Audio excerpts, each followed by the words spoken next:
The first time Lydia Rourke rode into Caldwell, Kansas, in the spring of 1882, every man on the main street stopped what he was doing just to watch her pass, and not one of them could have told you afterward whether it was the copper hair or the iron set of her jaw that held their attention longest. She came in on a buckboard wagon, the reins in her own hands, a battered trunk strapped behind her, and a leather satchel across her lap. The horse was tired, a brown mare with white stockings that had been walked hard for 2 days from the railhead at Wichita. Lydia herself looked anything but tired.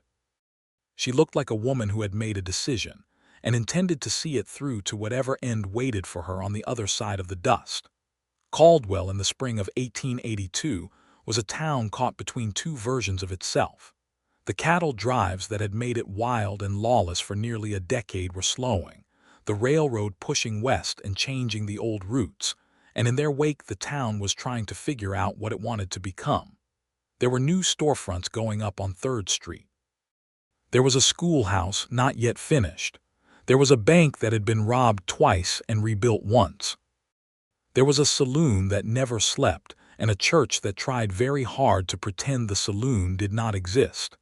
And there was, on the eastern edge of town, a cattle operation called the Bishop Ranch, which was the reason Lydia Rourke had come as far as she had.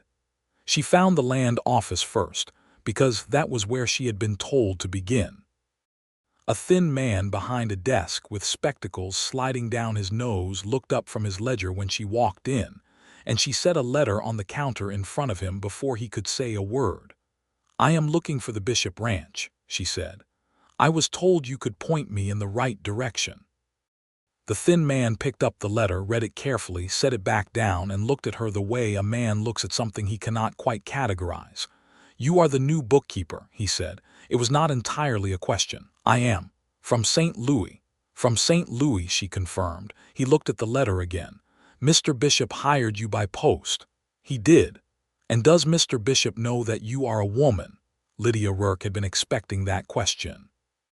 She had been expecting it since she replied to the advertisement in the St. Louis Dispatch 4 months ago, and she had spent a good portion of the train ride to Wichita deciding how she intended to answer it. She picked up the letter, folded it carefully, and returned it to her satchel. Mr. Bishop advertised for someone with 10 years of bookkeeping experience, a working knowledge of cattle ledgers, and the ability to begin immediately, she said. "I have 12 years, a thorough familiarity with livestock accounts, and I arrived on schedule. Whether he knew I was a woman is a question you will have to ask him." The thin man blinked. Then he gave her directions. The Bishop Ranch was 4 miles east of town, on a flat stretch of grass that rolled gently toward a low ridge in the distance. There was a main house, a bunkhouse, a barn, 3 outbuildings, and a corral that held more horses than Lydia had seen in one place since the stockyards. The whole operation had the look of a place that worked hard and cared little for appearances. The fences were solid but unpainted. The barn was enormous and practical. The house was 2 stories of good timber with a porch that wrapped around the front and side, and someone had planted something that might have been flowers along the base of it once, though they had long since gone to weeds. She stopped the mare at the front gate and sat a moment, looking at it all. Then she climbed down, tied the horse to the post, and walked to the front door and knocked. No one answered. She knocked again. From somewhere around the side of the house came the sound of something being hammered, a steady and determined rhythm that did not pause for her knocking. Lydia walked around the side of the porch and found a man crouched beside the corner post, driving a new board into place against the railing with a mallet. He was tall, even crouched, with dark hair curling at the back of his neck under a battered hat and shoulders that filled his work shirt completely. He had not looked up. "Mr. Bishop," she said. He kept hammering. She tried again, louder. "Mr. Bishop." He stopped. He did not look up immediately. He drove one more nail, then set the mallet down on the porch boards and rose slowly, the way a man rises when he has been working with his body for a long time and has learned not to rush the straightening of it. He turned and looked at her. Aaron Bishop was 32 years old, and he had the face of a man who had been 32 for considerably longer than his actual years suggested. There were lines at the corners of his eyes, not from laughing but from squinting into the sun and the wind, and the kind of troubles that do not announce themselves before they arrive. His jaw was dark with several days of beard. His eyes were gray, the precise shade of the sky before a plain storm, and they looked at Lydia Rourke with an expression she could not immediately name. Not hostile exactly, but not welcoming either. More like a door that had been shut for so long it had forgotten how to open easily. He looked at her for a long moment without speaking. "I am Lydia Rourke," she said. "I am the bookkeeper you hired." Another moment passed, a long one. "You are a woman," he said. His voice was low and flat, not unkind, but stripped of any social warmth the way a prairie is stripped by winter. "I am aware of that," Lydia said. He looked past her at the buckboard, the battered trunk, the tired mare. Then he looked back at her face. "I hired L. Rourke," he said. "Lydia Rourke," she agreed. The L stands for Lydia. The advertisement did not specify a preference regarding the arrangement of a person's chromosomes, and I answered it in good faith. He stared at her. She held his gaze steadily. A long pause stretched between them, long enough that a crow somewhere in the yard cawed twice and flew off, and the wind moved through the grass at the side of the house with a soft hissing sound. 12 years, he said finally. "Beg your pardon. You said in your letter you had 12 years of bookkeeping experience." "I did."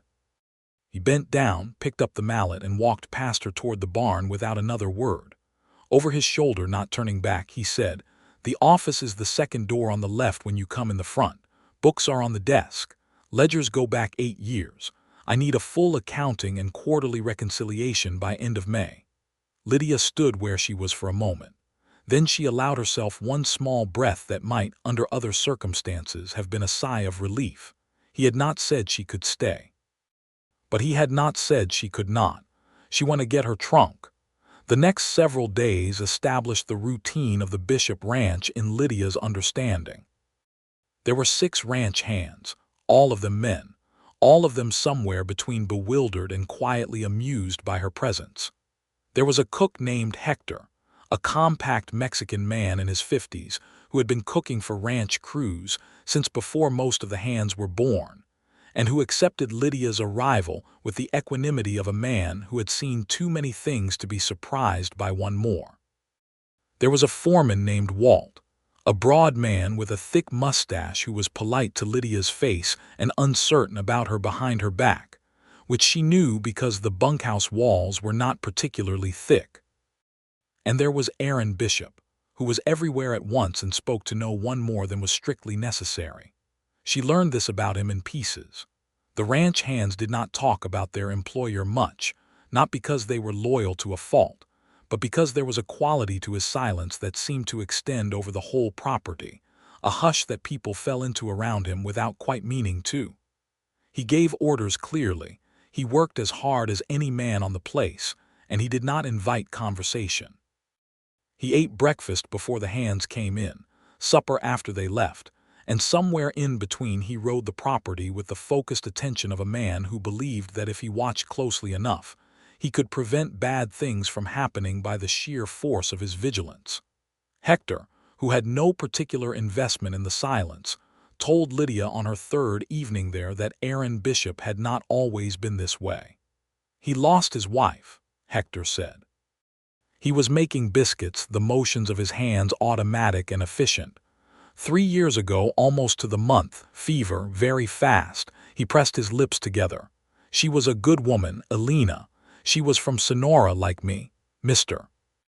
Bishop. He worked this whole ranch for her, built the 2nd floor himself so they could have a proper bedroom above the ground." He glanced at the ceiling. "After she died, he finished the fence on the north pasture, re-roofed the barn, broke 14 horses, and has not said anything that was not about cattle or fencing since." Lydia looked at the biscuit dough under Hector's hands. 3 years, she said. 3 years, Hector confirmed. "He has not said one kind word to anyone. Not mean, you understand. Not cruel, just nothing. He is a man who has walled himself in with work, and work is what he has." Lydia thought about this while she helped Hector set the table for supper. She thought about it while she went back to the office and worked through Aaron Bishop's ledgers until the lamp burned low. The books were not in bad shape exactly, but they were a working man's books, kept with more honesty than elegance, and there were several places where the accounting was technically accurate but inefficient in ways that were costing him money he did not need to spend. She made careful notes. On the fourth morning, she was up before dawn, which she had found was necessary if she wanted to use the kitchen without navigating around the breakfast preparations for 6 hungry men.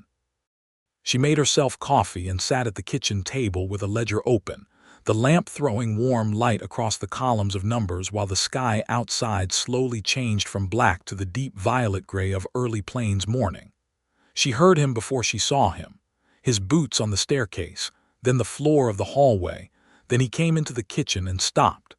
He looked at her sitting at his kitchen table with his ledger open and a cup of his coffee at her elbow. She looked up at him. He was dressed already, the workday beginning for him before the sun was up, as it apparently always did. A pause. "Coffee is fresh," she said. "I made a full pot." He moved to the stove, poured himself a cup and sat down across the table from her, not next to her, not in her direct line of sight, but at the same table which she counted as something, given what Hector had told her. She returned to the ledger. He drank his coffee. Outside, a rooster somewhere on the property made its preliminary observations about the approaching dawn. "You are up early," he said. She had not expected him to speak. She carefully did not look up immediately, giving the moment room to breathe. "I find the early morning is the best time for numbers," she said. "There are fewer interruptions." A silence. She heard him set his cup down. "There is a discrepancy in the feed accounts," she said, still not looking up. "Whoever handled the books before me carried forward a calculation error from November of 1880. It has compounded across 6 subsequent quarters. You have been overpaying your grain supplier by approximately $11 per shipment." Another silence. This one felt different from the ones before it, more attentive. $11, he said, per shipment. You take delivery 4 times a year. That is $44 annually for 2 full years, so approximately $88 that you have overpaid since the error was introduced. She looked up then. "I can correct it going forward and draft a letter to your supplier requesting adjustment for the prior overpayment if you would like." Aaron Bishop looked at her across the table.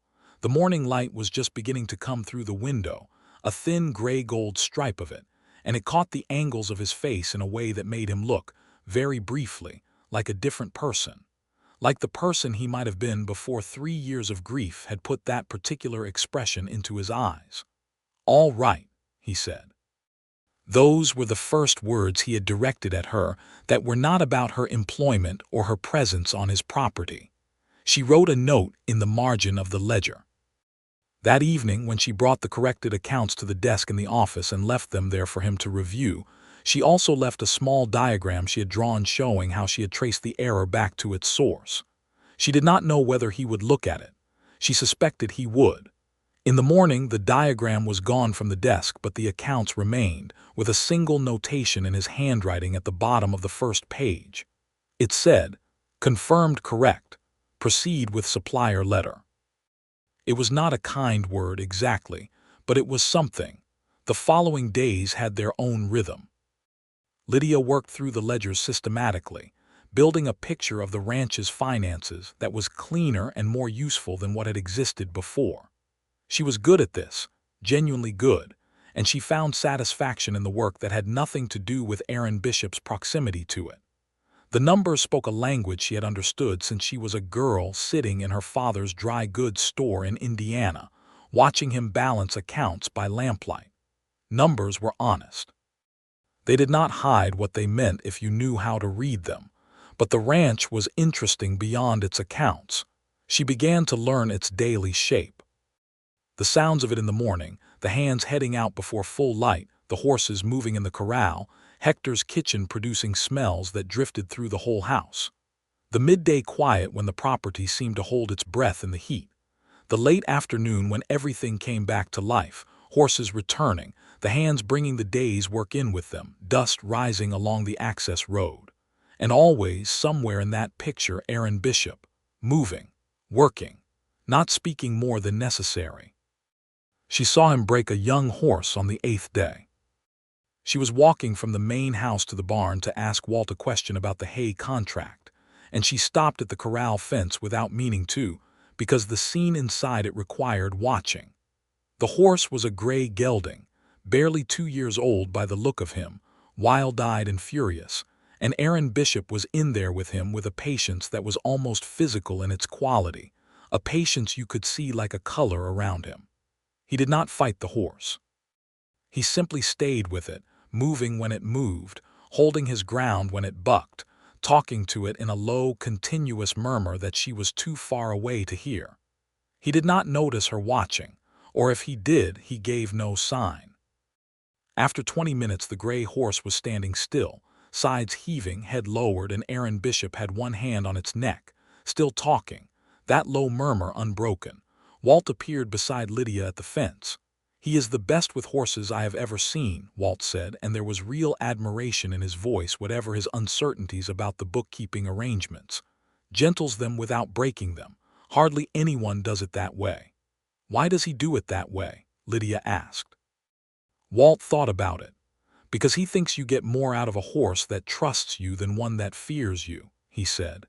"And because I think he learned it from Alina's father down in Sonora years back." He paused. He was different than before. He still did not talk much, but there was something else in it. Now it is just quiet. Lydia watched Aaron Bishop stroke the gray horse's neck. "It will not always be," she said, without knowing exactly why she said it. Walt looked at her sideways but did not respond. She had been on the Bishop Ranch for 11 days when the incident with the supply wagon happened, which was the first time she saw Aaron Bishop in what she would have called a social interaction, and which also happened to be the day everything between them shifted, though she did not know it at the time. A supply wagon from town had come out to deliver the monthly provisions, driven by a young man named Tommy Slater, who was the son of the dry goods proprietor, and who had a tendency to inflate his delivery tallies in small ways that he believed would not be caught. Lydia was in the yard when the wagon arrived, reviewing an inventory list, and she heard Tommy call out the delivery figures to Hector while unloading crates from the back. She looked at her list. She looked at the crates. She counted. "That is 14 sacks of flour," she said, interrupting Tommy mid-sentence. "Not 16. Tommy stopped. He was 20 years old with a round face and the beginning of what he hoped would become a significant mustache. "Beg your pardon, miss. 14 sacks, Lydia said. She gestured toward the crates lined up in the yard. "I can count them from here, and I suspect you can as well." Tommy's round face went through several expressions in quick succession. "There might have been a small error in the loading," he said. "There might have been," Lydia agreed pleasantly. "I would like the invoice adjusted to reflect what was actually delivered. And I would like a note in the file that going forward, all deliveries to this ranch will be counted on arrival." Aaron Bishop had come around the side of the barn while this was happening, drawn by some change in the yard's atmosphere. He stood with his arms folded across his chest and watched the conclusion of it. Tommy Slater, having made several more attempts at face-saving that Lydia neutralized with the same pleasant firmness, eventually produced a corrected invoice and left considerably faster than he had arrived. Silence in the yard. Hector had vanished back into the kitchen. Lydia was making a note in her inventory ledger. "He has been doing that for 2 years, Aaron Bishop said. Lydia looked up. "The inflated tallies. Yes, I know. I found the pattern in the accounts going back to March of 1880. She paused. "Did you know before today?" Something crossed his face. Not quite embarrassment, more like the expression of a man who acknowledges a gap in his attention. "No," he said. "You have been working a very large piece of land," she said, without judgment. "It is difficult to watch all of it at once." He looked at her for a moment that lasted longer than the previous ones between them had. The gray of his eyes in the midday sun was lighter than it appeared in the house. She noticed this without intending to. "You have been here less than 2 weeks," he said.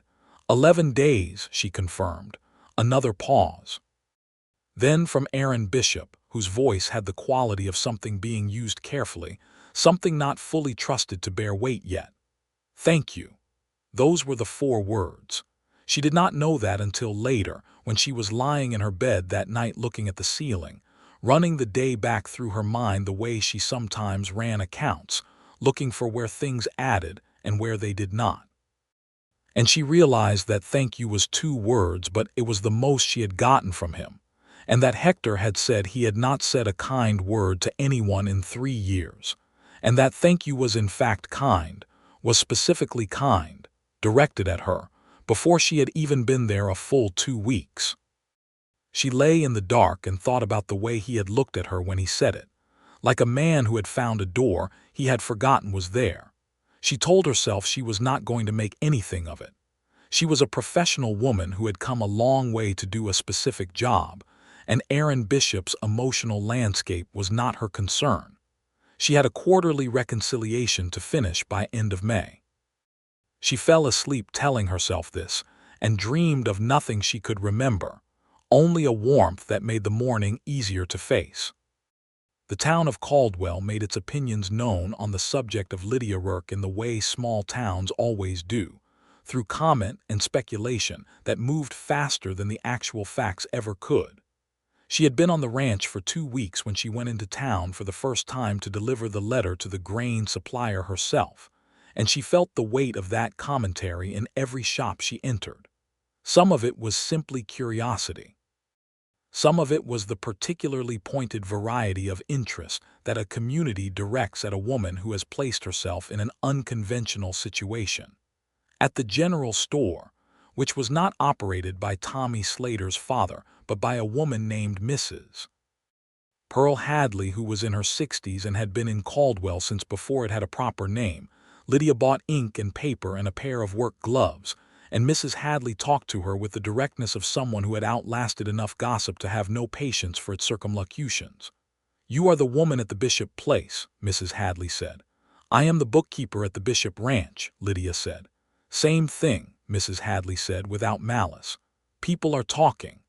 "People usually are," Lydia said. Mrs. Hadley looked at her with sharp eyes that had the quality of someone who had developed excellent judgment over a long life of observing human beings. "You are not bothered by it." "I have been a woman in professional work for 12 years, Lydia said. "If I had been bothered by people talking, I would not have lasted 2. Mrs. Hadley smiled at this, a real smile, the kind that changes a whole face.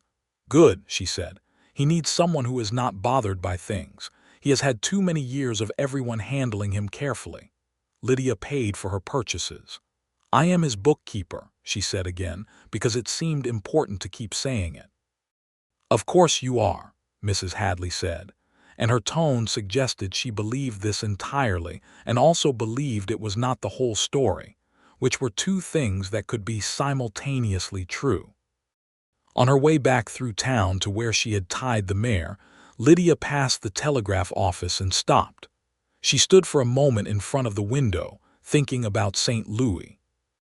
There was a woman there named Clara who had been her colleague at the accounting firm, where Lydia had worked for the better part of a decade, and Clara had written to her before she left saying she thought Lydia was making a mistake, going out west to a ranch in Kansas for what amounted to considerably less pay than she had been making, for a client she had never met. Lydia had not had a good answer for Clara then. She was not sure she had one now. She had seen the advertisement and felt something pull in her chest, a direction, an urgency that she had not been able to explain and had not tried to. She was 30 years old, and she was good at her work, and she had lived alone in a boarding house in St. Louis for 6 years, and something about the advertisement on the page of the Dispatch had made her feel like a compass needle finally finding north. She did not go into the telegraph office. She went back to the ranch. The evenings began to change in small ways. Aaron Bishop had always eaten his supper after the hands left the kitchen, and Lydia had always eaten hers in the office or occasionally at the kitchen table earlier. But somewhere around the 3rd week, A shift occurred that neither of them acknowledged or arranged. They began to overlap in the kitchen by about 20 minutes at the end of the day. Not sitting together exactly, not at first. He would come in while she was finishing, and she would not leave immediately. And Hector, who was wise enough to sense the particular gravity of what was happening and accommodating enough to respond to it, began leaving a second plate covered on the back of the stove. They talked about the ranch. That was how it began, because the ranch was what they had in common, and because Aaron Bishop's way of talking, when he chose to talk, was specific and precise, and specific and precise happened to be the language Lydia Rourke spoke best. He told her about the North Pasture's drainage problem one evening while she finished her coffee. He told her in the way a man tells someone a problem when he has already been thinking about it for a long time and knows most of the contours of it himself. She listened carefully, and when he was done she said, "The cost of digging a proper drainage channel would be offset within 2 growing seasons if you are able to expand the grazing capacity by the amount the flooding currently prevents." He looked at her. "I can run that calculation more precisely if you give me the acreage figures," she added. "I know the acreage figures," he said. "Then tell them to me and I will have the numbers for you by morning." He told them to her. She did the calculation after supper and left it on his desk. In the morning it was gone, and at breakfast when she came into the kitchen he was already there, already through his first cup of coffee, and he said, "The projection for the drainage channel, you used a conservative estimate for beef prices." "I did," she said.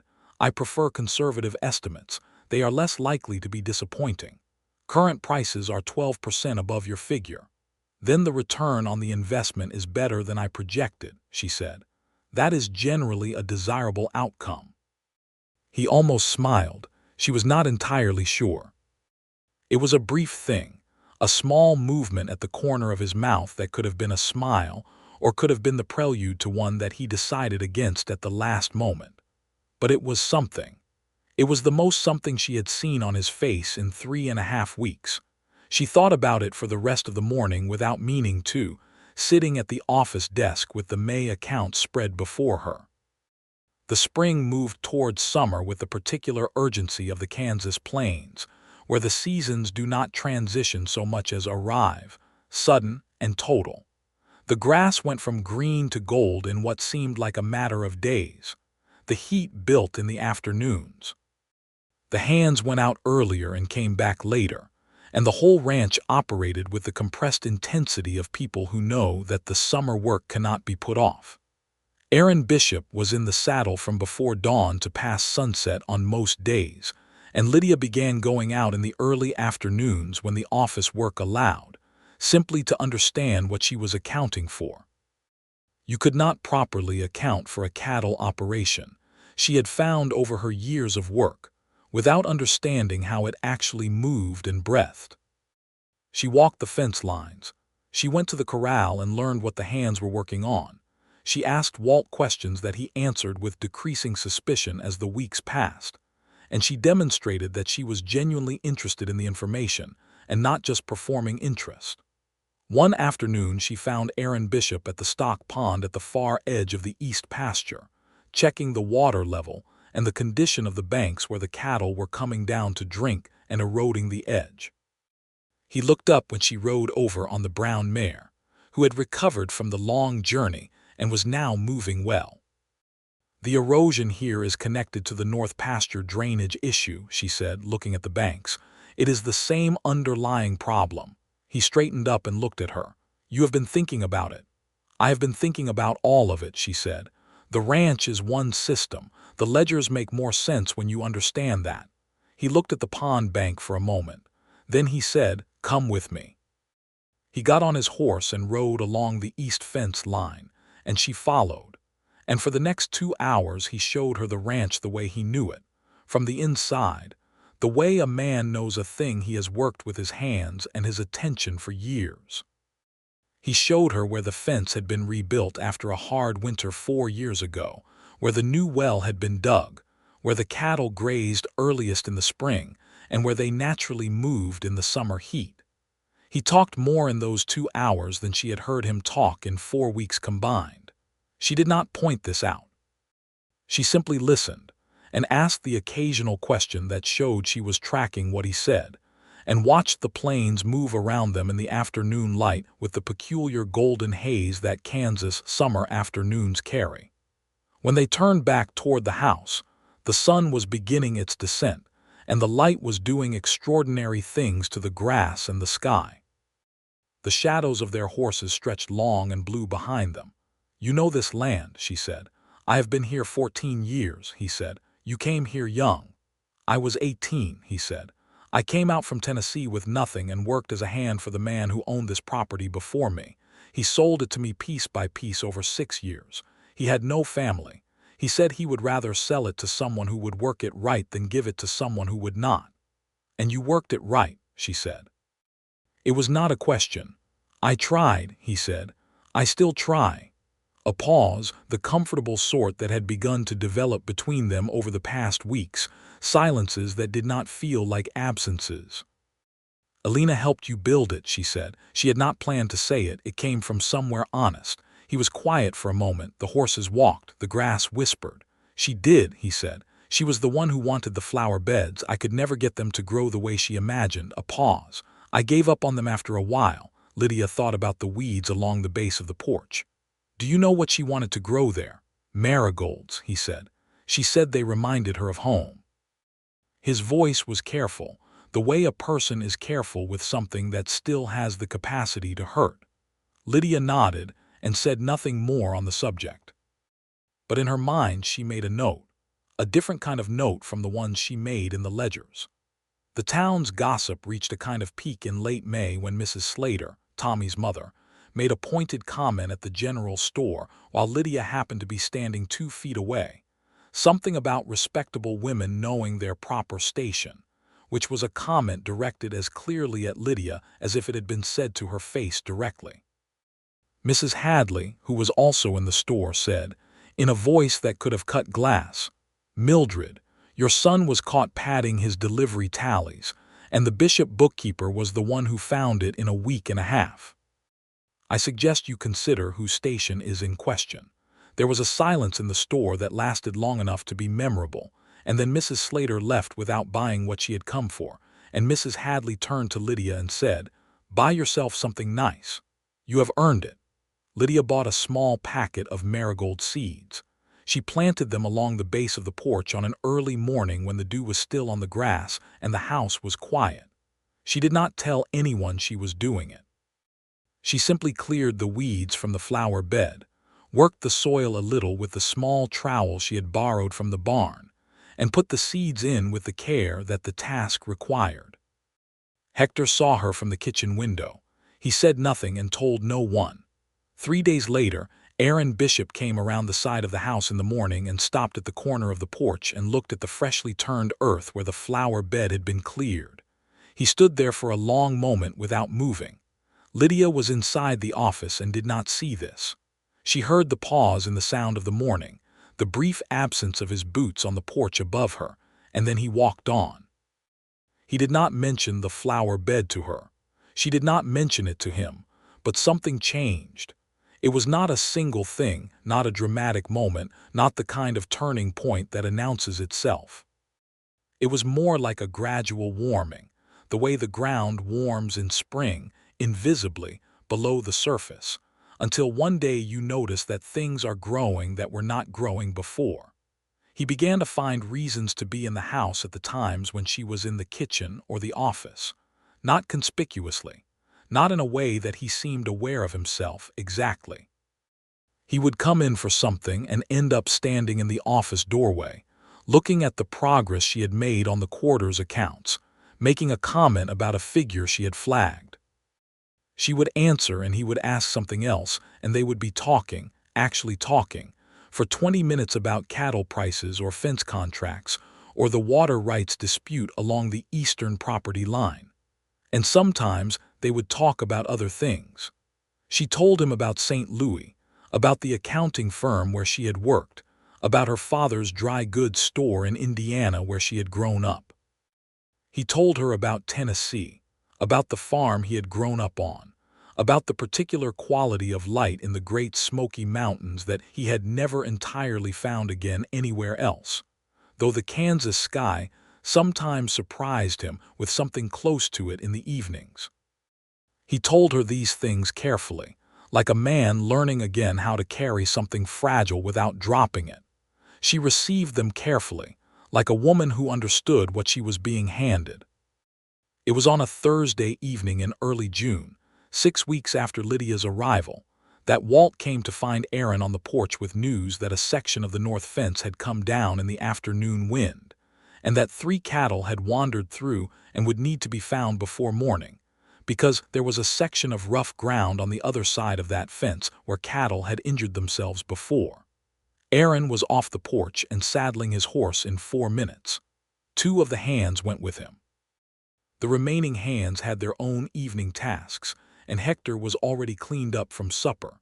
Lydia saddled the brown mare. Walt, who found her at the barn, started to say something about how it was not necessary, and she said, "I know these pastures better than I did 6 weeks ago, and there are 3 cattle to find. Another set of eyes is useful." Walt closed his mouth and did not argue. They went out in the last of the light, she and Walt riding one direction while Aaron and the 2 hands took another. The broken fence section was a 1/4 mile out along the north edge, and the cattle had apparently wandered toward the rocky ground to the northeast, which was exactly the wrong direction. She and Walt found one of the missing cattle in a draw a half-mile from the fence, calm and chewing, and not particularly interested in the inconvenience it had caused. She turned it back toward the fence while Walt rode ahead to look for the others. And then she found Aaron. He was on the rocky ground with one of the strayed cattle, a heifer who had gone into a shallow gully and turned her ankle, and he was working to get her out of the gully and back onto flat ground in the last gray light of the evening. The heifer was frightened and the rocky ground was unstable, and it was the kind of situation that required more hands than he had. "Take her head," he said, without looking up from where he was working at her hindquarters. "Talk to her. Keep her calm." Lydia dismounted and went to the heifer's head and talked to her in a steady, low voice, her hands on the animal's face, and the heifer stilled enough for Aaron to work, and between the 2 of them, in about 15 minutes, they got the animal out of the gully and onto flat ground. The heifer's ankle was bruised but not broken. She would be sore for a week, but she would be all right. They stood on the rocky ground in the blue dark, both of them breathing a little harder than usual from the effort, and Aaron looked at her. She could barely see his face in the dim light, but she could feel him looking. "You can ride," he said. "I have been riding since I was 8, she said. "Not what I meant," he said. "I mean you can ride in the dark on rocky ground and stay on." "I grew up in Indiana," she said. "The ground there is flat, but I have been practicing." He made a sound, not quite a laugh but in the neighborhood of one, adjacent to it, something she had never heard from him before, something that reminded her of what Hector had said about the man he had been before grief had walled him in. They rode back to the fence together, the heifer walking slowly between their horses, and found that Walt and the hand had already gotten the other 2 cattle back through and were working on the temporary fence repair. Aaron helped finish it and Lydia held the horses, and when it was done they all rode back to the barn in a loose group in the full dark. Aaron walked beside her from the barn to the house. It was the first time they had walked together, not alongside each other by accident but deliberately in the same direction at the same pace. "Thank you," he said, for the second time since she had arrived. "You said that once before," she said. "It was worth saying again," he said. She went inside and up the stairs to her room and sat on the edge of her bed and pressed her hands flat on her knees and told herself again, firmly, all the things she had been telling herself for 6 weeks. That she was his employee, that she had come here to do a professional job, that she was 30 years old and had managed her own life well enough without complications, that Aaron Bishop was a man who was still learning to speak again after 3 years of silence, and that was not a thing you stepped into carelessly. She told herself all of these things. They did not entirely work. The marigolds came up 2 weeks later.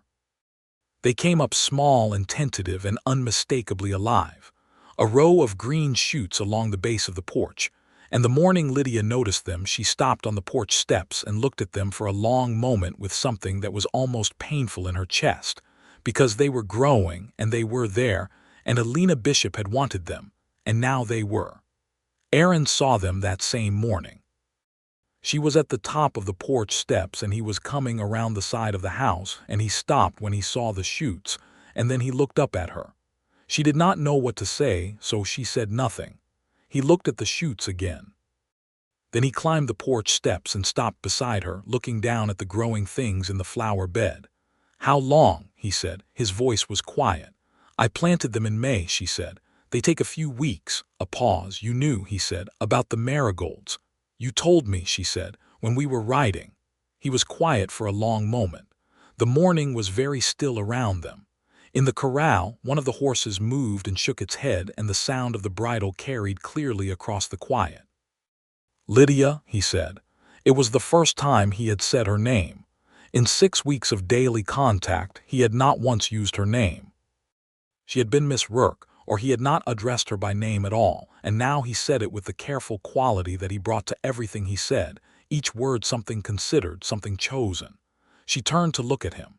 He was looking at the marigold shoots still, but then he turned too, and they were facing each other on the porch in the early morning light, and she could see everything in his face that he was not yet saying. It was a great deal. "You did not have to do that," he said. "I know," she said. "She would have liked it," he said. "Alina, she would have liked the fact that they finally grew." He paused. "She would have liked you." Lydia held very still. "That is kind of you to say." "It is the truth," he said. And then, with the careful quality at its most careful, at its most precise, "You have made this place feel different. I did not know it needed to until you came." She looked at him. The gray of his eyes in the morning light was every shade between storm and clear sky. She thought about what Hector had said. 3 years of no kind words to anyone, and she had 4 of them from him before her first day on the ranch was even past noon. And then she thought, no, those had not been the kind words, not the real ones. The real ones were these, right here on the porch with the marigolds coming up. "I like it here," she said. "More than I expected to." He looked at her for a moment longer. Then he nodded once and went down the porch steps and across the yard to begin the day's work.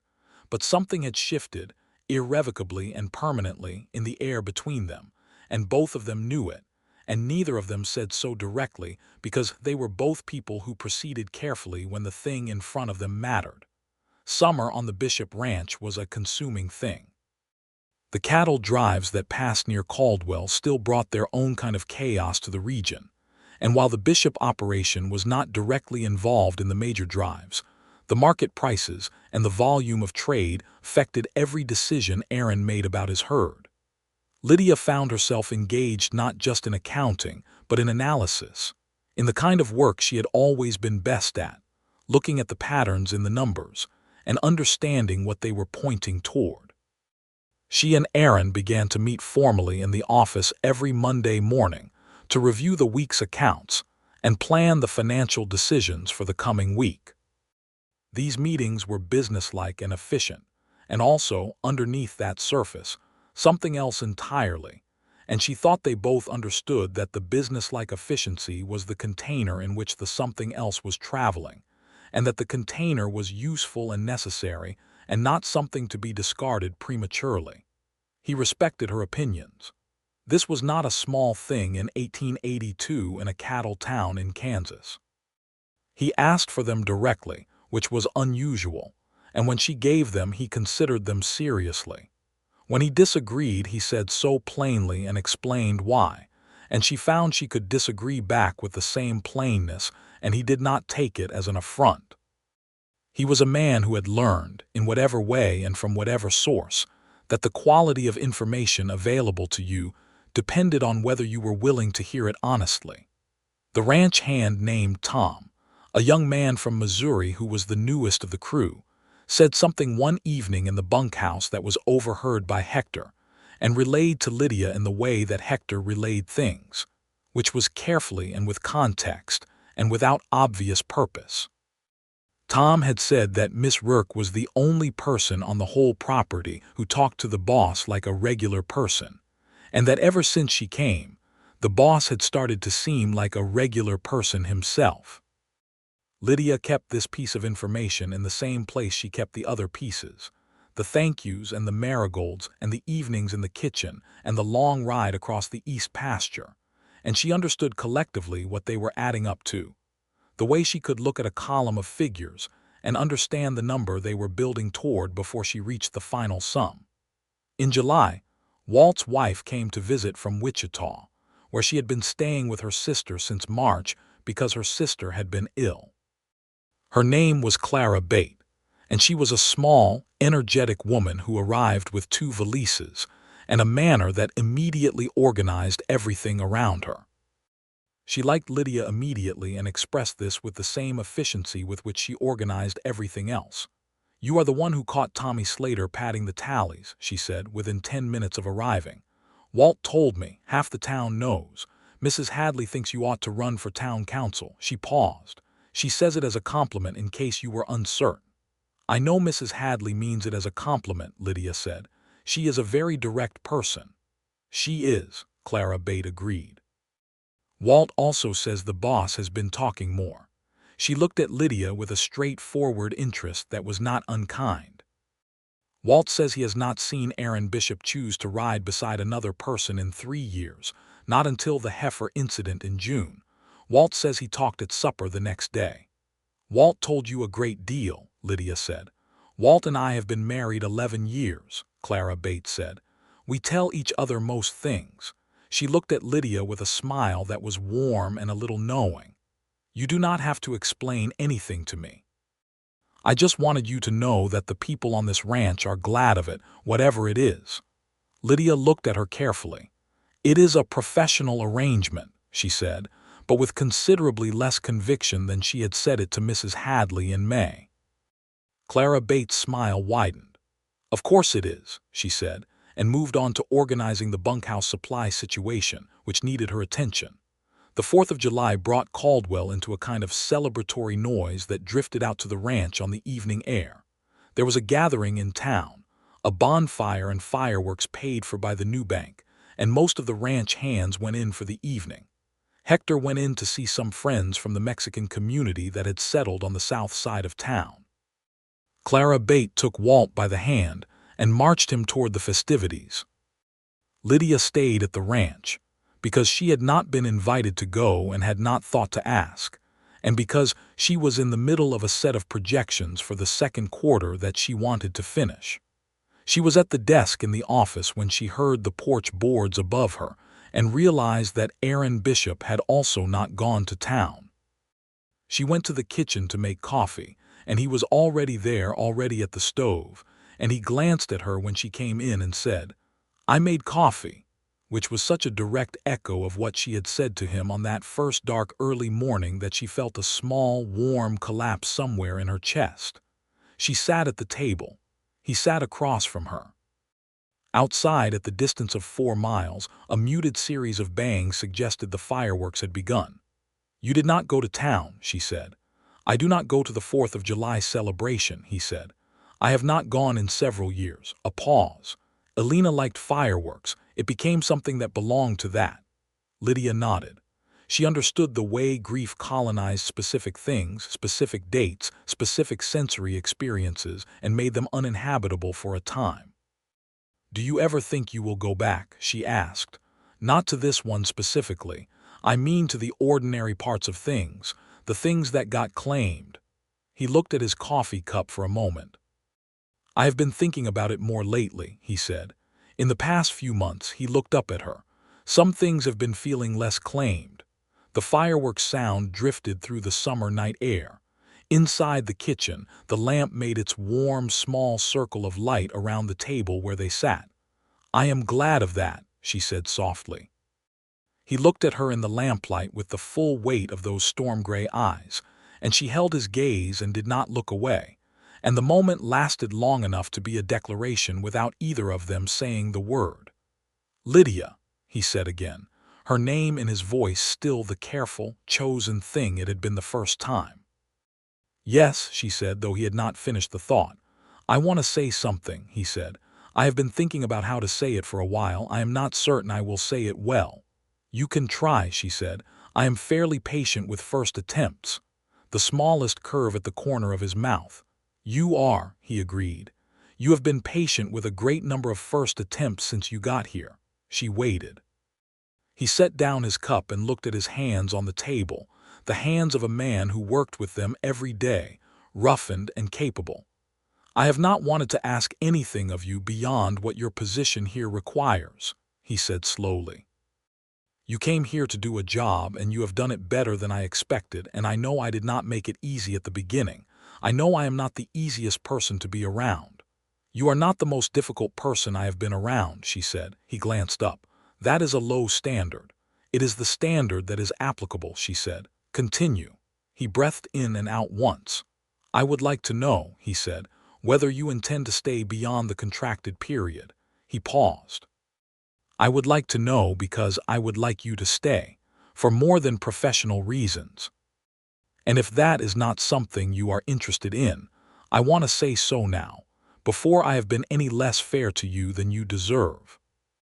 Lydia looked at him across the table in the lamplight, with the distant sound of Caldwell's celebration moving through the summer air outside, and she thought about Clara Bates' knowing smile and Mrs. Hadley's sharpness, and Hector's quiet observations and Walt's mustache and the marigolds growing along the base of the porch, and the compass needle in her chest that had found north in a classified advertisement in a St. Louis newspaper, and had not pointed anywhere else since.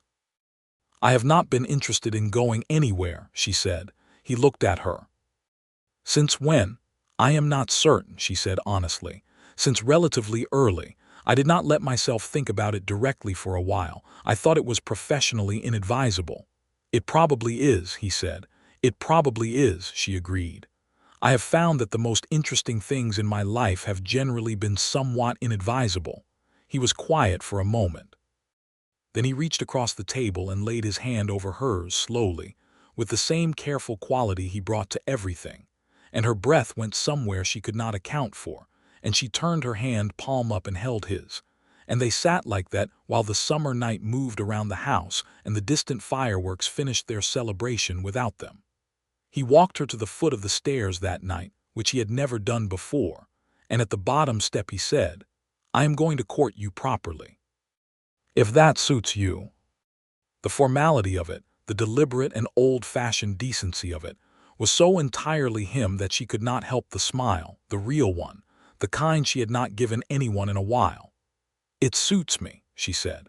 He nodded, as if this settled an important matter, and said good night, and she went upstairs and stood in her room listening to the house settle into its nighttime sounds, and held the warmth of the evening in her chest like something she intended to keep. He courted her properly. It was the late summer of 1882, and Aaron Bishop, who had not said a kind word to anyone in 3 years and had said 4 of them to Lydia Rourke before her first full day on the ranch was through, was now in the business of saying kind words deliberately and at considerable length. He was not practiced at it. That much was apparent. He had clearly been a man who, in an earlier life, had expressed himself differently, more freely, and the 3 years of silence had changed the pathways of his expression in ways that required relearning. He was careful. He started sentences and finished them differently than he had started them. He said things and then sat quietly for a moment as if checking whether they had landed where he intended. But he was sincere. That was the constant underneath the awkwardness of the relearning. He was profoundly, uncomplicatedly sincere, in the way that men are sincere who have been reduced by grief to their essential qualities, and then have to rebuild everything else. He rode with her on Sunday afternoons, which was the only day the ranch work paused enough to allow it. He took her to the places on the property that he had never taken anyone, the small spring behind the east ridge, where the water came up clear and cold from the limestone, the stand of cottonwood trees along the dry creek bed that turned gold in the autumn light, the high place on the south ridge where you could see for 40 miles in every direction when the air was clear. At the south ridge he sat beside her on a flat rock and they looked out at the vast, indifferent, beautiful prairie stretching in every direction, and he said, "I spent a long time looking out at this and thinking it was indifferent, that it did not care about any of it." "Does it?" she asked. "No," he said. "But I stopped minding that it does not." He paused. "I think that is what changes, not the land, not whether it cares. You just stop needing it to." She looked at him, the profile of him against the enormous sky. "When did you stop needing it to?" she asked. He thought about it. "Around the time I stopped being the only person watching it." She reached over and took his hand, and he held hers with a grip that was steady and warm and said everything the words had not quite gotten to yet. He brought her wildflowers once, which she suspected cost him more than almost anything else he had done. They were the kind of wildflowers that grew along the creek bed, small blue and yellow things that she did not know the names of, and he brought them in from the morning ride with the complete absence of ceremony that was either very unromantic or, depending on your perspective, the most sincere form of romance there was. He simply put them on the office desk in a tin cup of water and said nothing, and when she came in and found them there and looked at him in the doorway, he said, "They were by the creek. I thought you might like them." "I do like them," she said. "Good," he said, and left. Hector, passing the office door 10 minutes later, heard the sound from inside. That was Lydia Rourke, professional bookkeeper with 12 years of experience, laughing softly to herself in a room full of wildflowers, and he went back to his kitchen with the satisfaction of a man who has watched something right happen in the world. The autumn came, and with it the season of final accounting. The quarter-end books were in the best shape the ranch had seen in years. Lydia was confident of this, and the numbers told a story of a property that was not just surviving but positioning itself to expand. The drainage channel on the north pasture had been dug in August, and the results were already visible in the health of the grass in the formerly flooded areas. She wrote a full analysis and presented it in the Monday morning meeting, and Aaron read it carefully and said, "Next spring, we can add 50 head if the grass recovers as projected." 53, she said. "I ran the conservative estimate." He looked at her with something in his eyes that was not strictly about the accounting. 53, he said. The days shortened, and the air changed, and the marigolds along the front of the porch went to seed. Lydia collected the seeds carefully, dried them in small paper envelopes and labeled them in her handwriting and put them in the drawer of the office desk. Aaron watched her do this from the porch.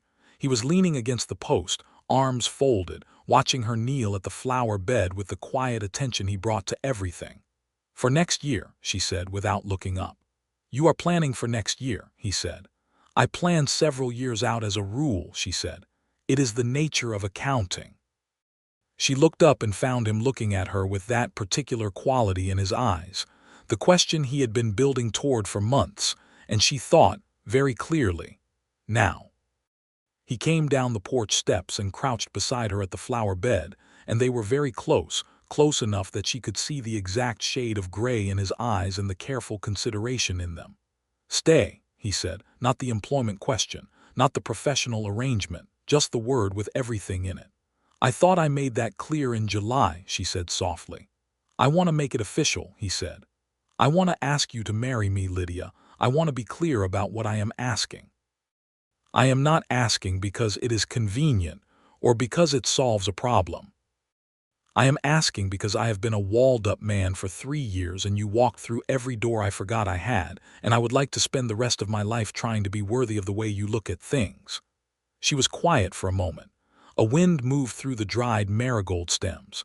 "You are already worthy of it," she said. "You have been for a while." "Is that a yes?" he asked, and there was a trace of the smile, the real one, the one she had been watching come back piece by piece over 4 months. "That is a yes," she said. He took her face in his hands, those careful work-roughened hands, and kissed her for the first time in the dying marigolds on an autumn afternoon, while the Kansas sky went gold and violet behind the ridge.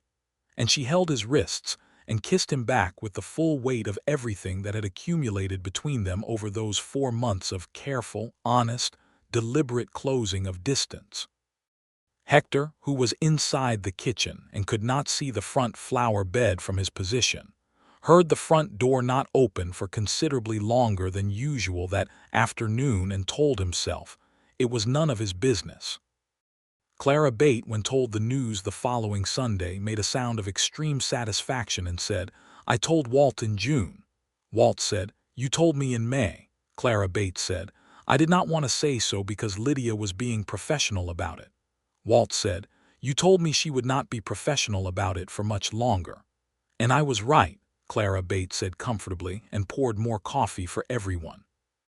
They were married in November of 1882, on a clear cold day when the prairie wind had stilled itself to an unusual calm, as if the weather had been persuaded to cooperate for the occasion.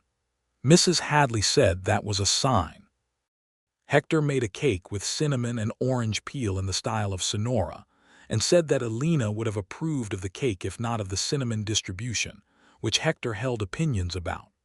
The 6 ranch hands cleaned up to a degree that astonished everyone, including themselves. Walt was the witness, and Clara Bate cried, which surprised Walt, because Clara Bate was not a woman who cried over small things.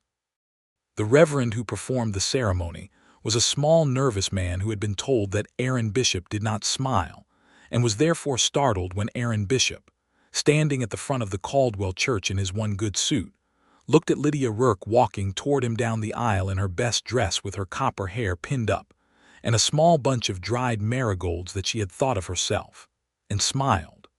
A full, real, unhidden smile that changed the whole architecture of his face. The Reverend missed a line in the ceremony because of it and had to go back. No one minded. Lydia reached him and took his hands and looked up at him and said, very quietly only for him, "Hello." "Hello," he said back, and his voice had none of the flatness in it that it had carried when she first arrived. It was warm all the way through. The ceremony was brief and honest, which suited them both. The winter of 1882 going into 1883 was a cold one, and the ranch went into its winter rhythms, the herd reduced, the hands fewer in number, the property quieter under the gray sky and occasional snow. Inside the main house, the second story that Aaron had built with his own hands for Alina had a different quality than it had held for 3 years. It was inhabited again. It was warm. They read in the evenings by the fire. He had more books than she had expected, a collection that had been building since his Tennessee years, and she had brought her own from St. Louis, and the bookshelves in the parlor expanded to accommodate the merger. She found books in his collection that she had not read and reported on them. He found books in hers that surprised him. They talked about what they read with the same quality of specific, interested attention that they had always brought to the ranch accounts. She worked through the winter on a set of projections for the coming 3 years that she had been building since October. In February she spread them across the kitchen table after supper and walked him through them, and he listened and asked questions, and at the end he said, "The Daniels property to the north. The Daniels are talking about selling." "I know," she said. "I ran a projection including that acreage. Here." She pointed to a column. "If you can acquire it at the assessed price, it adds 120 acres of viable grazing. Combined with the north pasture recovery and the projected beef prices for 1884, you could increase the herd size to 340 head within 18 months. He looked at the projection for a long time. Then he looked at her. "You built this in the winter." "Had evenings," she said. "This is not just bookkeeping," he said. "It never was," she said. "The books are a language, the numbers say things, you just have to be willing to listen to them." He looked at her with the fullness of his attention, the same attention he gave to the land and the horses and the things he cared about most. "I listened to you," he said, "from the beginning, even when I was not particularly pleasant about it." "You were not particularly unpleasant," she said. "You were very quiet." "There is a difference. Not a large one," he said. "A sufficient one," she said, and he reached across the table and covered her hand with his, and she turned hers over the way she had on the 4th of July, and they sat like that for a while in the winter kitchen with the fire going and the plans for the future spread on the table between them. In March of 1883, Lydia discovered she was pregnant. She told Aaron on a morning when the first tentative signs of spring were making themselves known in the lengthening of the days and the small bravery of green at the tips of the prairie grass. She told him simply and directly, because that was how she said things, and watched his face. The expression that moved through it was complex and layered, the kind of expression that has multiple things in it simultaneously. She saw joy, immediate and real. She saw something that was older than joy, a shadow that moved through it quickly because loss leaves its knowledge in a person, and Aaron Bishop knew loss in a specific and intimate way. She took his hand. "I know," she said. "Both things can be true at once." He looked at her. "Both things," he said. "That this is good," she said, "and that it is also frightening in specific ways for specific reasons." He pressed his eyes closed for a moment and then opened them, and there was only the joy in them, the older shadow not gone but held at its proper distance by the greater weight of the present. "A child," he said. "In the fall," she said. "I think September. I am not entirely certain." He stood up and came around the table and held her face in his hands the way he had in the flower bed in October, with the full weight of everything he felt in the careful pressure of his palms. "Lydia," he said. "I know," she said. He kissed her hair and held her for a long time in the March kitchen while the spring light came through the window and the world outside began, incrementally, to warm. The spring and summer of 1883 had the particular quality of a time that is both ordinary and extraordinary, the daily work of the ranch continuing as it always had, and overlaid on it the new fact of the growing child and all the preparations that fact required. Lydia did not stop working. It would not have occurred to her to stop working, and Aaron did not suggest it, because he had understood from the beginning that her work was not separate from who she was. What he did do was come in from the barn more often to check on her, in a way that was so undisguised in its concern that she found it both touching and mildly amusing. "I am fine," she told him one afternoon when he appeared in the office doorway for the third time before lunch. "I know you are fine," he said. "You keep coming in to verify that," she said. "I am checking on the accounts," he said. "The accounts are also fine," she said. "Both of us are fine."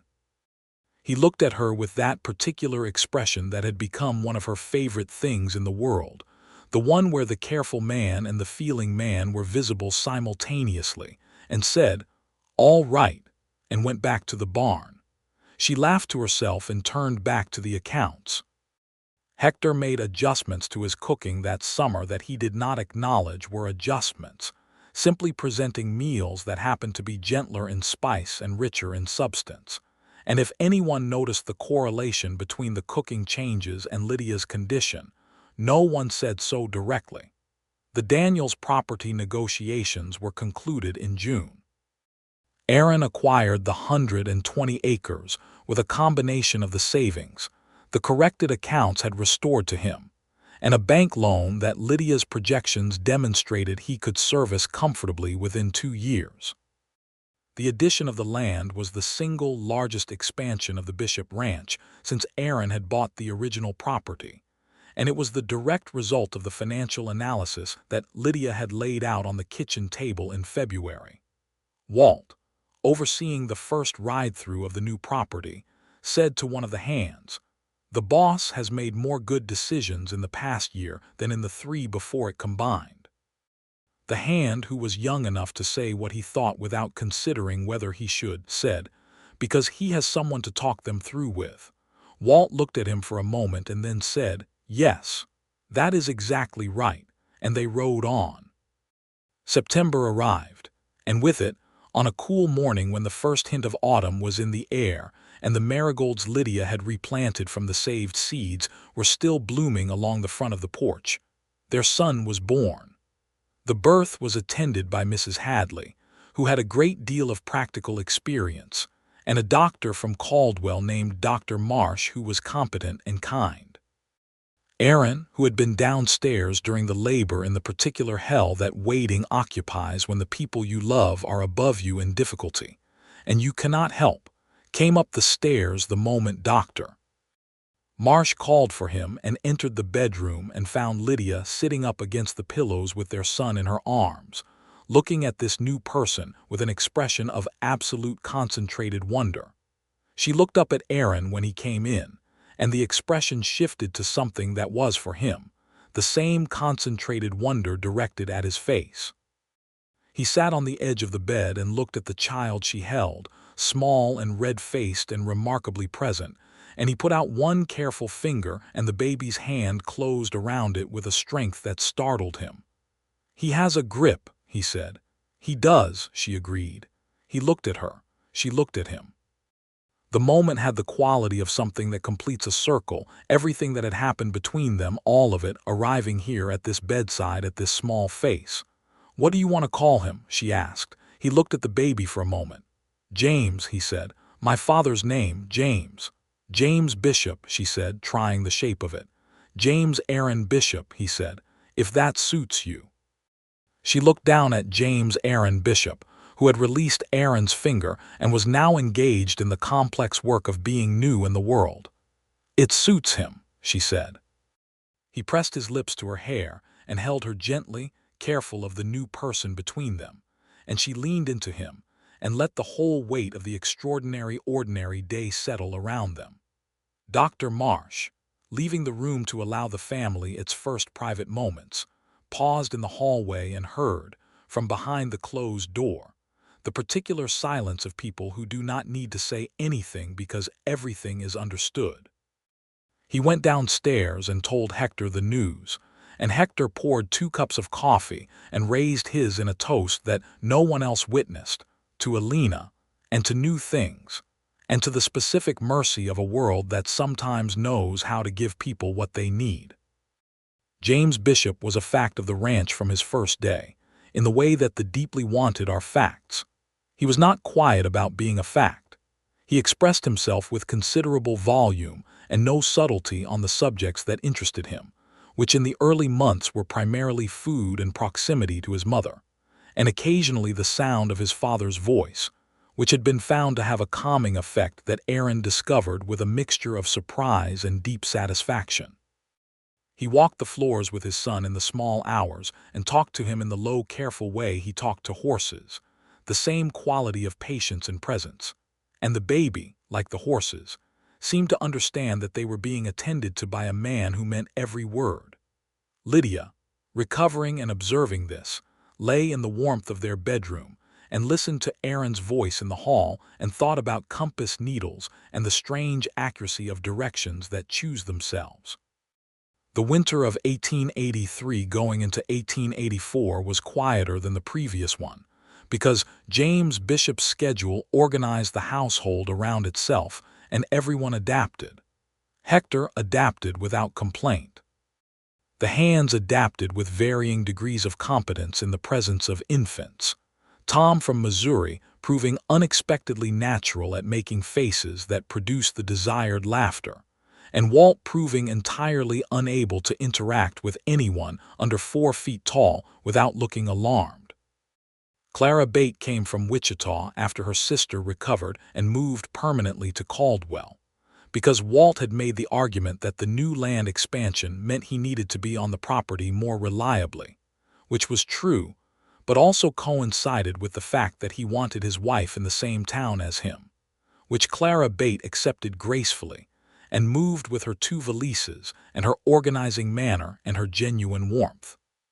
She became a particular friend to Lydia, the kind of friend that the isolated life of a ranch does not always provide, and they took to meeting once a week in Mrs. Hadley's store for tea, which Mrs. Hadley had begun offering to people she liked, and the 3 of them formed a small society of women who talked about everything and spoke directly and made each other laugh. Mrs. Hadley, who had been in Caldwell since the town was raw and untamed, spoke once about what she had seen the town become, and what she hoped it would become next. She spoke about the school that was now finished and operating. She spoke about the water rights disputes that were moving through the territory courts and the ways they would affect the ranches and farms around them. She spoke about the cattle trade slowing and what Caldwell needed to build instead. And she spoke, carefully and with the authority of someone who had watched it from the inside, about what the early cattle town years had meant for the people who had been here before the drives came. The Osage and the Wichita, who had been pushed further and further from lands that had been theirs, moved by pressures that the territory officials called progress and that looked different from ground level. Mrs. Hadley did not pretend this had not happened. She said it plainly, without easy resolution, because there was no easy resolution to offer. Lydia listened and understood that the West she had come to was not a simple thing, not a story of open land and opportunity alone, but a layered and complicated truth in which the opportunity of some was built on the displacement of others, and that understanding this was part of understanding where she had put down roots. She talked about it with Aaron that evening, after James was asleep. Aaron sat with her in the parlor and listened, and he said, "I know. I have known it since I first came here. The man I bought this land from bought it from a land agent who had no more honest claim to it than the wind. I cannot undo that. I can try not to add to it and to understand what I am standing on." It was a serious conversation and it did not resolve anything, because some things are too large to resolve in a parlor in one evening, but the having of it mattered, the willingness to look at the difficult thing directly without turning away from it. This was what she had, she thought, in this man. The willingness to look at things directly. She had it too. It was perhaps the deepest compatibility, the bedrock under everything else. Spring came again. The marigolds along the porch were planted for the third year running, this time by both of them together on a Sunday morning, Lydia doing the seeds and Aaron doing the weeding of the beds, and James sitting on the porch steps in the warm air, engaged with profound interest in a beetle he had found. James at 7 months was a person of specific preferences and determined opinions, which surprised no one who knew his parents. He had Lydia's copper hair and Aaron's gray eyes, and an expression of focused consideration when something interested him that was so like both of them simultaneously that it made Clara Bate laugh every time she saw it. "He is going to be formidable," Clara Bate said. "He is already formidable," Lydia said. "He communicates his wants with complete clarity. He simply does not use words yet." "He will," Clara Bate said. "And then the ranch will never be the same." She was right about both things. The summer of 1884 brought the beef price correction that Lydia had projected 2 years earlier. Aaron added 60 head to the herd, slightly more than the 53 she had conservatively estimated, and the new acreage from the Daniels property proved itself in the quality of the grazing it supported. The ranch was doing better than it had at any point in its history, and the ledgers that Lydia kept showed this with the clean clarity of well-maintained accounts. She also discovered in June that she was pregnant again. She told Aaron in the evening, in the parlor, James asleep upstairs, the summer insects making their chorus outside the window. He looked at her, and the joy came first this time, without the shadow leading it. The shadow was still there somewhere, as it always would be, as it was right that it should be, because grief and love are not separate things, and Alina would always have been part of what Aaron Bishop was. But the joy was first and largest, and he pulled her to him and held her with the warmth that had become the primary characteristic of his hold, where 3 years ago it would have been the caution. "Another September?" he asked. "February, I think," she said. "A winter baby." "James was a fall baby," he said. "He runs warm." "He does," she agreed. "He has your temperature. He could sleep outside in November." "He cannot sleep outside in November," Aaron said. "I know," she said. "I am speaking figuratively." He held her a little tighter, his hand in her hair. She felt his chest rise and fall under her cheek with the steady rhythm that she had come to associate with being home, which was a different feeling from any she had had before in her life, because home for her had always been a place, her father's house, the boarding house in St. Louis, this ranch in Kansas, and now she understood that she had been wrong about that. Home was a person. Home was the steady rise and fall of this particular chest under this particular hand. "Aaron," she said. He said, the low sound of a man who is entirely content. "Thank you," she said, 4 words, and she felt him understand exactly what she meant by them. His arms tightened around her. "You walked through all my doors," he said.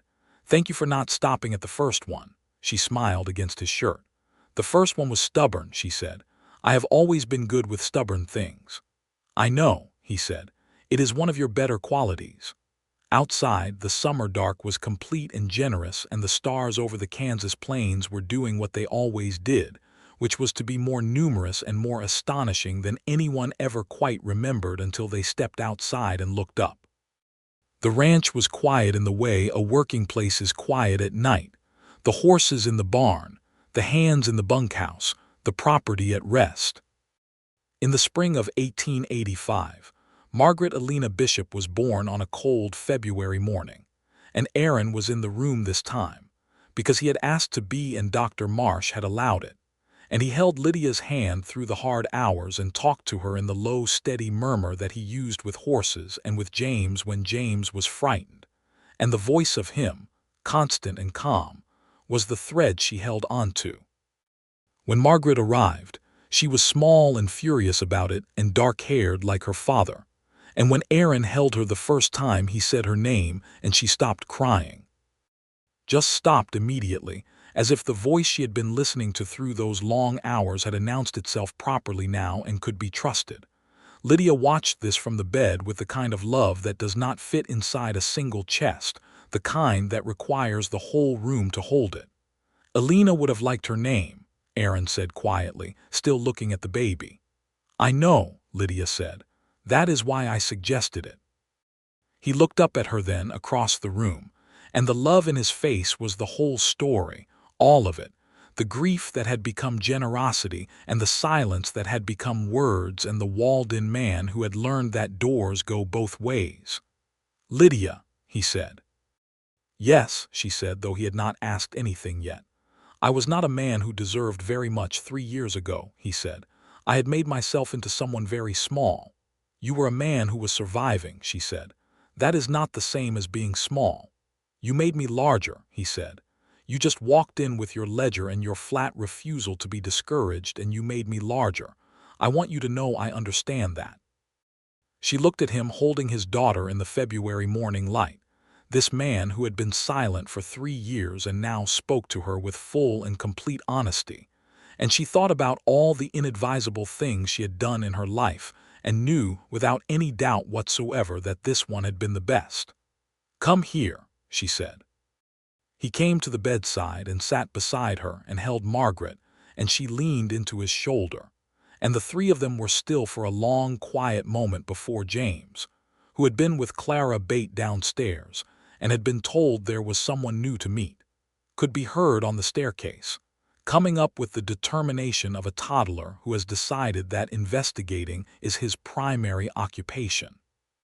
The door opened and James Bishop, who was a year and a half old and had his mother's hair and his father's eyes and the focused expression that was all his own, stood in the doorway and looked at the 3 people on the bed, and then looked at the small person his father was holding and said, with great seriousness, the word he had been using for 3 months for everything that interested him. "Oh, yes," Aaron said. "Your sister."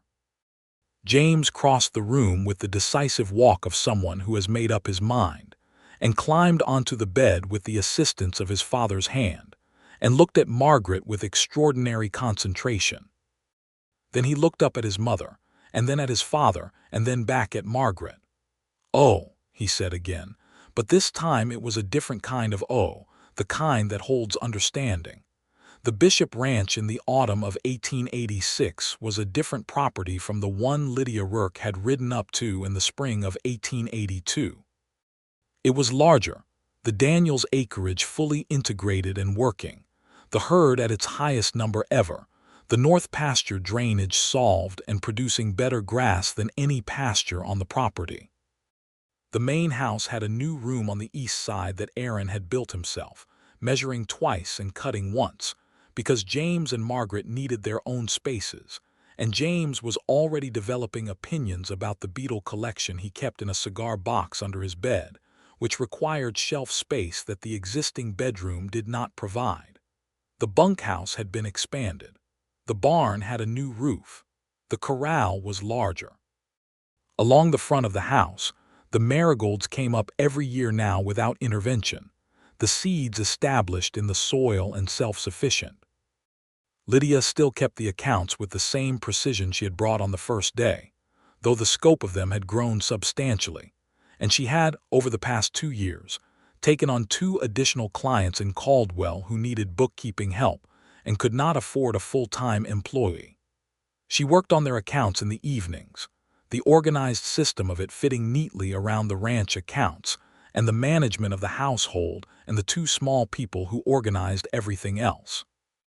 Clara Bate came to dinner on Sundays, Walt included, and Mrs. Hadley came on the Sundays when her knees permitted the buggy ride, and her disposition inclined her toward company, which was most of them.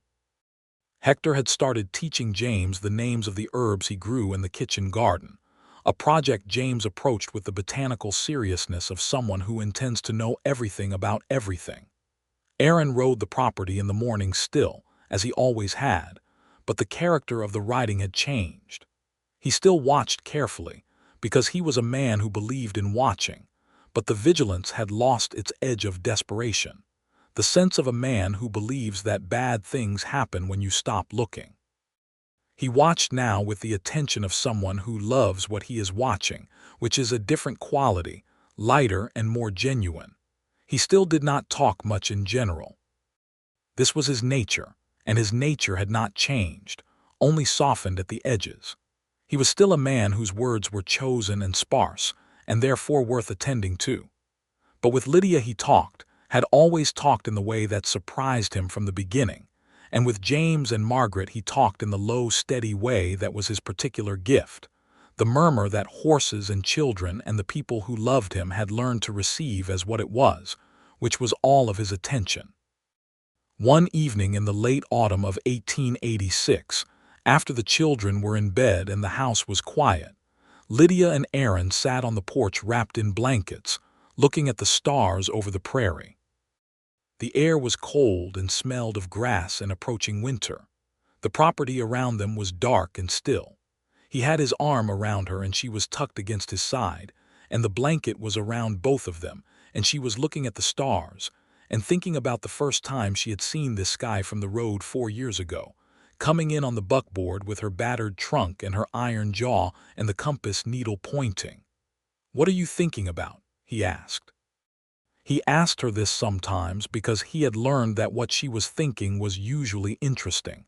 "The day I arrived," she said, "the first morning. When I came around the side of the house and you were mending the porch railing. I heard you the first time you knocked," he said. She looked up at him. "Did you?" "I was considering my options," he said, and there was the small curve at the corner of his mouth that was his version of a full laugh. "And what options were you considering?" she asked. "Whether to tell you it was a mistake," he said, "that I had expected someone different, whether I could send you back." A pause. "I decided I could not. The letter you had sent was too good. You clearly knew the work. So it was entirely professional," she said. "Entirely," he said, solemn, and then the curve became a real smile. "For perhaps the first week." "The first week," she repeated, "and then you caught Tommy Slater lying about the flour sacks," he said, with the same expression you use when a column of numbers does not add up correctly, "and I thought, this woman is going to change everything." "And did I?" she asked. He pulled her closer under the blanket and looked at the stars and then at her face in the cold night air, at the copper hair she had given to their son, and the eyes she had given to no one but herself. "Yes," he said, "everything worth changing." She leaned her head against his shoulder and they stayed on the porch a while longer, under the vast Kansas sky, while the prairie night moved around them, and the house behind them held the sleeping sounds of their children and the warmth they had built inside it, year by year and word by careful word, from the very first morning when he said thank you and she said you are welcome, and neither of them yet knew what they were beginning. The years that followed had the quality of a life fully lived, not a smooth or easy thing, because the plains did not offer smooth or easy, and neither did running a large cattle operation in a territory still finding its shape. There were hard winters and dry summers and market shifts, and a particularly difficult year in 1887, when the beef prices fell sharply across the territory, and every ranching family in the region felt the tightening of it. Lydia's projections had allowed them to build enough reserve to weather it without losing land or herd, and when she showed Aaron the figures in November of that year and said they would be all right, he looked at the numbers and then at her and said, "I have made peace with the fact that you understand money better than I do. You understand land better than I do," she said. "Those are probably the right two things for the two of us to understand," he said. "They are," she agreed. "It is a reasonable division of expertise." The children grew. James became the kind of boy who took things apart to understand how they worked and put them back together in improved configurations, which delighted Lydia and alarmed Aaron in equal measure, until James turned 9 and took apart and reassembled one of the corral gate mechanisms in a way that actually made it work better, at which point Aaron told him quietly that he had a good mind for construction and should use it carefully. James, who had been hoping for exactly this response, was satisfied. Margaret was 3 years behind her brother and did not take things apart. She listened to everything. She sat at the kitchen table with Hector and learned his herb names and his cooking methods. She sat on the porch steps with her father and learned the names of the horses. She sat in the office with her mother and learned the names of the numbers. She collected everything and said very little, and then occasionally said something that was so precisely accurate that everyone in earshot stopped what they were doing. She was 8 years old when she sat beside her mother at the office desk and looked at the January account ledger and said, "The feed costs went up in December, but the supply amounts went down. That does not make sense." Lydia looked at her daughter. "No," she said, "it does not." "Where did you see that?" Margaret pointed to 2 separate columns with the precision of someone who has been taught how to look at numbers, and Lydia looked where she pointed and said, "You are exactly right. There is an error somewhere in these entries." She spent the next hour tracing it, Margaret beside her, and found an arithmetic mistake in the October accounts that had carried forward. When she corrected it and the columns aligned properly, she looked at her daughter. "Good catch," she said. Margaret looked pleased in the very controlled way she looked pleased. "You said the numbers say something if you listen," she said. "I did say that," Lydia agreed. "I was listening," Margaret said. Aaron, who had come in from the barn and was standing in the office doorway, had heard this exchange, and his face had the expression it sometimes had when the two of them were together in the office, the full and complicated love of a man looking at the life he has been given to live. Lydia looked up and saw him. She found a carry-forward error from October, she told him. "I heard," he said. He looked at Margaret. "Well done." Margaret looked at her father with the gray eyes that were exactly his. "Mama says the numbers always tell the truth," she said. "You just have to know how to hear them." "Your mother is right," he said. "She usually is." Lydia looked at him with the expression that was hers, the one she kept for him alone, the one that had been developing since that first porch morning with the marigold seeds. He looked back with his, which was everything he had ever been careful with, and everything he had learned not to be careful with, in the specific proportion that was Aaron Bishop. James came in from outside, boot mud on the floor that Hector would object to, and said there was a problem with the Southgate mechanism, and could his father come look at it, and Aaron said yes, of course. And the moment moved into the next one, as moments always do on a working ranch where the days are full, and the evenings are the thing you come back to. The south gate was fixed. Supper was made. The children ate at the big kitchen table with the noise and variability of children who know they are safe. Hector served and argued gently with James about whether beetles should be a dinner-time topic, which they should not. Aaron sat at the end of the table and looked at the whole of it, all the people in the warm kitchen, the lamplight doing what lamplight does in the evening, and he was quiet in the way he was always quiet, but the quiet had warmth in it now, had belonging in it, the way a fire has heat in its stillness.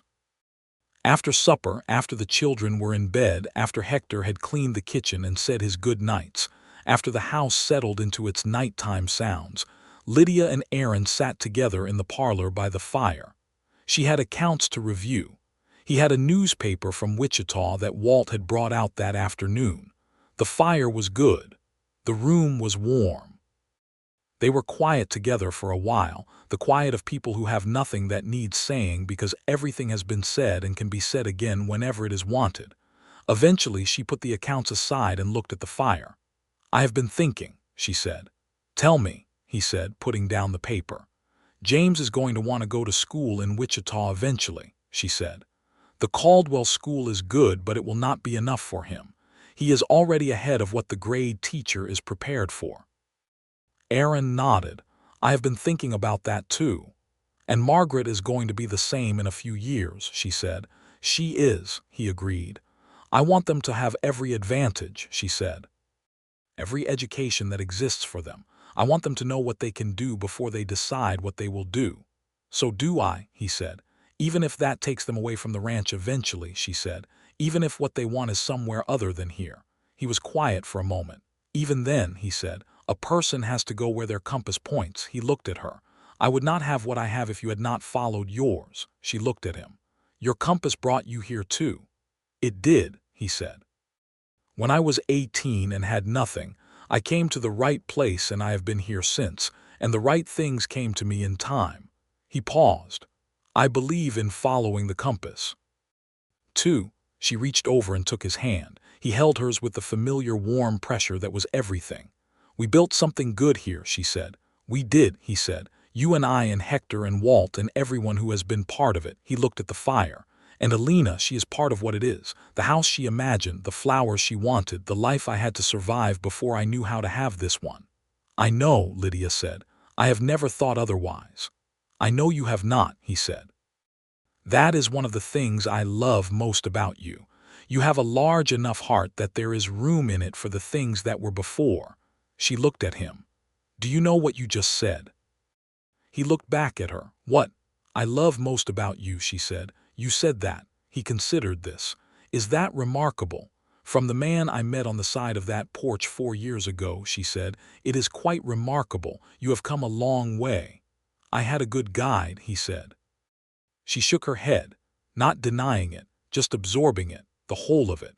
All 4 years and 2 children and the marigolds and the South Ridge and the 4th of July fireworks they had finally gone to together last summer. Standing in the Caldwell crowd with James on Aaron's shoulders and Margaret held between them.